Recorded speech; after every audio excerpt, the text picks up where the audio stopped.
KBC में करोड़पति पति। सूरज के जीवन का एक ही फंडा था कि मेहनत तो गधा भी करता है, घर बैठे जो कमाए समझदार वही होता है। इसीलिए उसने कभी नौकरी ही नहीं ढूंढी। इस बात से हालांकि उसकी पत्नी शिखा बिल्कुल भी अग्री नहीं करती थी, पर फिर भी सूरज को समझाना बेकार था।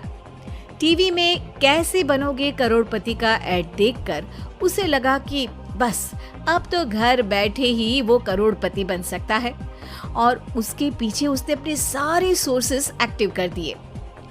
2 हफ्ते में उसके कलीग के साले के पड़ोसी के बेटे का सोर्स निकलता है जो कि उसे शो में पहुंचा सकता है, और सूरज उससे मिलने चला जाता है। अच्छा, तो हमें मुकेश जी बता रहे थे कि आप हमें शो में पहुंचा सकते हैं। हाँ, उसमें कोई तकलीफ नहीं है। मैं कल अगर कोशिश करूँ तो इसी महीने में आपका नंबर आ जाएगा। अरे ये तो बहुत बढ़िया हो गया। अच्छा, वो सिलेबस और क्वेश्चन पेपर का कोई जुगाड़ है क्या? उसका तो कोई जुगाड़ नहीं है। तो वो वाकई में कुछ भी पूछ सकते हैं? हाँ, वो तो बच्चन जी पर है, जो पढ़ते हैं वो पूछ लेते हैं। पहली कोशिश फेल होने पर अब सूरज के सामने एक बहुत बड़ा सवाल था कि आखिर जवाब कहाँ से लाए। तब शिखा ने एक सजेशन दिया, क्यों ना सूरज अपने चचेरे भाई सुमित से मदद मांगे, जो कि यूपीएससी की तैयारी कर रहा था। हालांकि इतनी मेहनत करना सूरज को समझ में नहीं आता था, पर कोई और रास्ता ना मिलने पर वो आखिर सुमित से बात करता है। अरे सुमित, हमारा कैसे बनोगे करोड़पति के लिए सिलेक्शन होने वाला है, तुम हमें थोड़े चिट बनाने में मदद करोगे क्या? अरे भैया, चिट बनाए तो सालों हो गए, उसमें हमारा एक्सपर्टीज नहीं है, बल्कि आप बोलो तो हम आपकी पढ़ने में जरूर मदद कर सकते हैं। हट, कैसी अनाप शराब बातें कर रहा है तू। सूरज ने सुमित को मना तो कर दिया था, पर तैयारी करने के सिवाय कोई चारा उसे दिख भी नहीं रहा था, खासकर जब 12 के पेपर लीक करने के एक्सपर्ट शुक्ला जो भी हाथ जोड़ लेते हैं। आखिर सूरज को सुमित के पास जाना ही पड़ा, और उसने सुमित और शिखा से वादा किया कि वो बहुत मेहनत करेगा।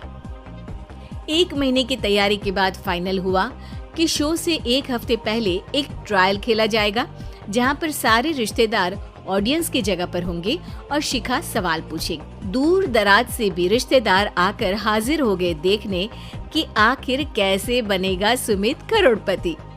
सब कुछ सेट था, और इतने में सूरज आकर अपना स्पीच देता है। ये 1 महीना मेरे लिए आसान नहीं था, पर अपने भाई सुमित और अपनी पत्नी शिखा की मदद से मैं इतनी दूर पहुंच पाया हूँ। मेरे मम्मी पापा के आशीर्वाद ने भी बहुत साथ दिया है मेरा। मैं उम्मीद करता हूँ कि आज के शो में आप लोगों को बहुत मजा आएगा।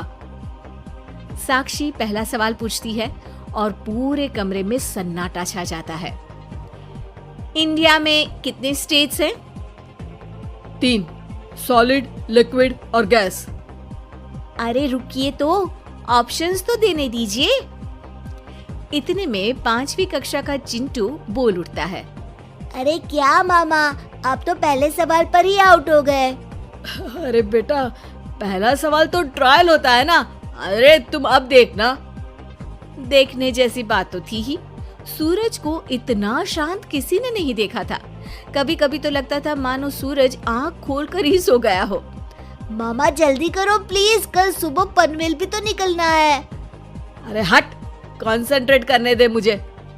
3 सवाल में 3 लाइफलाइन खत्म हो चुकी थी, और अब चौथे सवाल पर भी सूरज का मौन नहीं टूटा। पर सूरज अभी भी हार मानने को तैयार नहीं था। उधर हर कोई सूरज को छोड़ सुमित को देख रहे थे। आखिर सुमित ने ही तो पढ़ाया था सूरज को। गजब बेइज्जती है यार। अरे बेटा, तो बाप का, दादा का, भाई का, सबका नाम बुड़वाएगा। अरे 3 लाइफलाइन ले ली तो भी तेरा कुछ नहीं होना है। अरे कोई इतनी बात करता है क्या शो पर?